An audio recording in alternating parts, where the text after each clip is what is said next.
Aujourd'hui, je suis en Côte d'Ivoire, à Abidjan. Ici, j'ai eu mon studio pendant une vingtaine d'années, hein, rue Lamarck, la société Luz Africa. Et donc, on avait nos studios dans les locaux qui ont été démontés il y a 6 mois à peu près. Donc là, vous avez eu un studio. Ouais, on a eu un studio d'enregistrement qui s'appelle Studio Dosoul. Si vous regardez les albums. Dosoul. Ouais. Et on a enregistré beaucoup de monde, sans compter des amis qui sont venus enregistrer. On a eu quelques fameux qui sont venus, Manu Dibango, on a eu Bernard Lavilliers. Là? Ouais, là, de gros artistes cubains, pas mal d'artistes d'Afrique. Et aujourd'hui, la nouvelle génération rap aussi sont venus aussi là. Yana Kamura est venu là, parce que mon fils étant dans le rap, pas mal de rappeurs sont venus là-dedans. À l'origine, non, le studio, il était à Alfortville.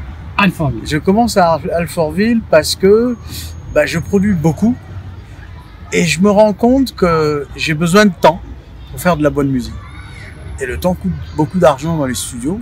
Et je me dis, pour s'en sortir, il va falloir avoir mon studio, comme ça mes artistes vont avoir plus de temps pour travailler. Et c'est comme ça que je pars sur le premier studio. Et on le fait à Alfortville. Là, on est dans quelle année? On est en... à Alfortville, on devait être, je veux dire, 96. D'accord. Et là, on attaque le premier studio et on commence à enregistrer nos artistes chez nous. Et on voit, les artistes sont contents, ils sont à l'aise, ils ont du temps. Et après, on déménage la société sur Paris et donc on trouve ces locaux-là rue Lamarck. Et donc, il y a une vingtaine d'années, on est dans le 18e. D'accord. Mais dans l'idée, c'était justement avoir le temps et perfectionner, parce qu'on fait Luz Africa, on s'est spécialisé dans une musique depuis des années très acoustique. Donc aussi se spécialiser là-dedans, choisir le bon matériel qui va pour la musique que nous faisions, avec des ingénieurs. Sur ces peut-être 30 ans de studio, j'ai travaillé avec peu d'ingénieurs, 2 ingénieurs qui ont travaillé avec moi, parce que avec eux, on a passé tellement d'années à travailler le son, et donc on avait notre son acoustique comme on le voulait, quoi. J'étais agent SNCF. D'accord. C'est un beau métier. J'étais aiguilleur pendant 11 ans, et puis en même temps, je faisais la musique pour m'amuser avec des amis, et j'ai commencé à être musicien, percussionniste, tout ça, mais par feeling, par amour à la musique. Et puis avec ses amis, on crée un groupe, on joue, on enregistre même 3 albums du temps du vinyle. On a 3 vinyles. Le groupe s'appelait Son of Cap. Mais bon, très vite, je me vois que j'embêtais plus qu'autre chose les amis, parce que j'étais pas si bon musicien que ça. Mais par contre, j'étais très bon organisateur. C'est moi qui organisais le groupe, qui m'occupait des contrats, qui m'occupait de toute la logistique, la technique, tout ça. Et ce côté a commencé vraiment à me plaire. Et donc, je suis passé de l'autre côté. Je suis devenu producteur et manager. Je fais des trucs comme ça, en plus de mon travail. Je produis un peu avec des amis. Et puis bon, je découvre cette dame en 87 qui s'appelle Césaria Evora, qui va un peu changer ma vie. Et on commence à produire des albums. Au début, je la fais venir à Paris vraiment pour l'aider. Et je me rends compte qu'elle a un talent fou, et je décide d'enregistrer. Donc on fait le premier disque, ça se passe bien, un second. Et au 3e, le succès commence à arriver. Et j'arrête complètement la SNCF et je monte ma société pour la première fois, avec premier employé. Et en 92, là, ça y est, la société démarre sérieusement. Et voilà, jusqu'aujourd'hui. On a enregistré beaucoup à Paris, à l'étranger aussi, des enregistrements extraordinaires, parce que on a enregistré, comme je disais tout à l'heure, dans le sud de la France, dans un studio mythique, un album formidable. C'était Miraval, non, ça me dit rien. Il faut que je retrouve. L'ingénieur qui a bossé avec moi, c'est lui qui va me donner le nom. Parce que, dans un endroit extraordinaire, avec les appartements, enfin, tu vois, on est resté là en résidence pendant 3 semaines, je pense. pour faire l'album.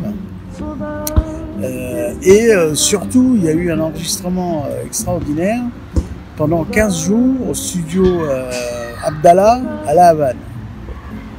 Et là, c'était formidable parce que c'était la rencontre de Césaria, des musiciens aussi capverdiens, avec les musiciens latinos, surtout cubains. Et là, on réussit une osmose formidable dans les studios avec ces musiciens-là. Et on fait un album qui s'appelle Café Atlantico, qui devient un album extraordinaire de Césaria, qui s'est vendu à plus d'1 million d'exemplaires. C'était pas des caprices, c'est vraiment difficile, ou je vais dire, non, c'était des moments où elle n'a pas envie. Donc, c'était dur de la faire chanter quand elle n'avait pas envie. Elle n'a pas envie, elle ne le sent pas, elle n'aime pas la personne, et puis là, ça y est, tout se bloque, et puis vous faites rien. Donc si vous avez dépensé pour ce truc-là, donc l'histoire que je disais de La Havane, on va à La Havane sur ce studio pour enregistrer. Moi, je trouve l'endroit extraordinaire, l'ambiance de l'endroit extraordinaire. Elle y va, elle me prévient, je sais pas où tu m'emmènes, mais si j'aime pas, moi je vais rien enregistrer. Et on arrive dans le studio, en effet, elle arrive, elle est fatiguée, le voyage et tout ça. Elle trouve les musiciens, tout le monde la salue, mais elle sent pas l'ambiance et elle m'en va balader. Elle dit négatif, j'enregistre pas avec ces gens-là, et elle s'en va. Elle va dans le café, il y avait un bar du studio. Et il y a un des musiciens, qui est un vieux musicien très connu de La Havane, grand percussionniste, qui s'appelait Tata Guines, qui va la voir, qui s'assoit avec elle, elle fumait, et puis il fume une cigarette avec elle. Et il commence à discuter avec elle, et il a un tic. C'est qu'il ne peut pas dire une phrase sans mettre un rythme.